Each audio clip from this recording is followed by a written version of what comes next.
So hello guys, good morning.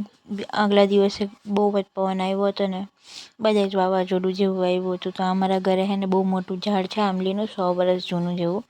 તો અહીંયાથી આંબલી વણવાની હતી. તો જુઓ, મેં આંબલી વણવા સારું ફટાફટ નાહી લીધું. નાહીને પછી આંબલી વણવી. કચરું બહુ જ હતું, એમાં હોધીને વણવાની હતી. તો ફટાફટ વણી નહીં. પછી બપોરના 12 વાગી ગયા. 12 વાગ્યા પછી ગાયને પાણી પીવાનું હતું, અડ્ડયા કરે ભેં કરીને. એટલે પછી ફટાફટ ડોલ ભરી કાઢી અને ગાયને પાણી માંડી દીધું. જોઈ લેવ તમે, મારવા આવે આપણે પાણી પીવા જાય ને તો સારું બી નહીં વિચારાય એ લોકોનું. ફટાફટ ગાયને પાણી પીવડાવી દીધું. પછી લગભગ 2-3 વાગ્યા મારે જવું હતું રખડવા. એટલે રખડવાની દુકાન જવું હતું. દુકાનથી પછી ખેતરે ચાલી ગઈ. તો અમારે ખેતરે જવું હતું એટલે ફટાફટ ગાડી લઈને નીકળી ગઈ. અહીં આપણે થોડાક ટાઈમ પહેલાં કાકડી તોડતા હતા, જે કાકડી પૂરી થઈ ગઈ. હવે એના આખા છોડ ઉખડી નાખ્યા. પછી આ છે અમારું ભાત, મસ્ત લીલું છમ. જોઈ લેવો તમે, છે ને લીલું મસ્ત. જો ગાઈઝ, મારી દુકાનથી મેગી લેવા હતી. ભૂખડ હું બહુ જ ખાઉં મેં. પછી મેં અનાવલ પહોંચી ગઈ. અનાવલ છે ને હાર્ડવેરની દુકાનમાંથી ખીલી ને એવું બધું લેવાનું હતું. તો પછી ફટાફટ એ દુકાનમાં અનાવલ સર્કલ પાસે છે અહીંયા લેવા સારું પહોંચી ગયા. પછી બ્લોગ મારો નેક્સ્ટ ડે આવશે. 2 દિવસના હાથે હું એક ભીંડા તોડવાના હતા. ભીંડાની વારી હતી. આજે બપોર પછી કથા બી હતી. એટલે પછી ફટાફટ છે ને ભીંડા તોડવા માટે વહી જાવ. 2 ખેતર ભીંડા રોપેલા. 11-12 વાગી જાય. એટલો તડકો લાગે ને કંટાળો આવે, પણ શું કરે, મજૂર નહીં આવે તો તોડવા જ પડે.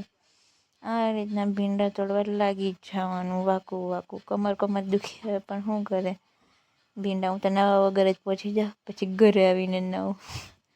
આ બીજું શું કરવું, કંટાળો આવે. એટલે તોડવા તો પડે જ ભીંડા ફટાફટ.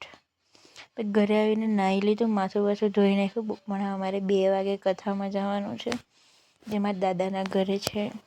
એટલે ફટાફટ નાહીને ખાઈ લીધું. જમવાનું તો સાંજે છે ને, એટલે પછી ફટાફટ કથામાં પહોંચી ગયા. અને ઓમ તો ચાલુ થવાની હતી કથા, એટલે બેસીને જોયા કરતા હતા. પછી ફટાફટ આ લોકોએ બનાવી કાઢ્યું.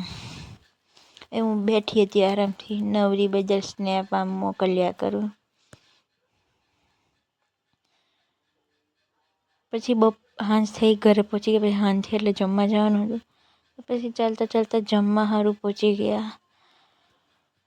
જમવા જવું જ પડે સાંજેના. પછી સાંજે છે ને મમ્મી કે દુકાને જવાનું છે, કંઈક લેવાનું હતું જે ઘરમાં પૂરું થઈ ગયું હતું. તો અમે દુકાને નીકળી ગયા જવા માટે.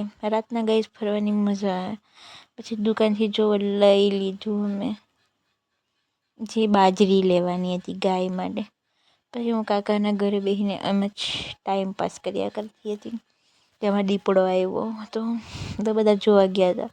હું પણ ગઈ હતી. એ વ્લોગ નથી ઉતાર્યો, પણ ક્યાં ભાગી ગયો કંઈ ખબર નથી. પછી મારા દાદાના ઘરે કથા હતી, તો હવે સાંજે ભજન પણ રાખ્યા હતા. તો બધા ભજન મંડળવાળા ભજન ગાવા પણ આવી ગયા. તો મેં અહીંયા થોડીક વાર બેઠી અને મારા દાદાને બધા ઓળખીતા હતા, એટલે મૂકી આવ્યા જ ને માટે એટલું જ. Good night.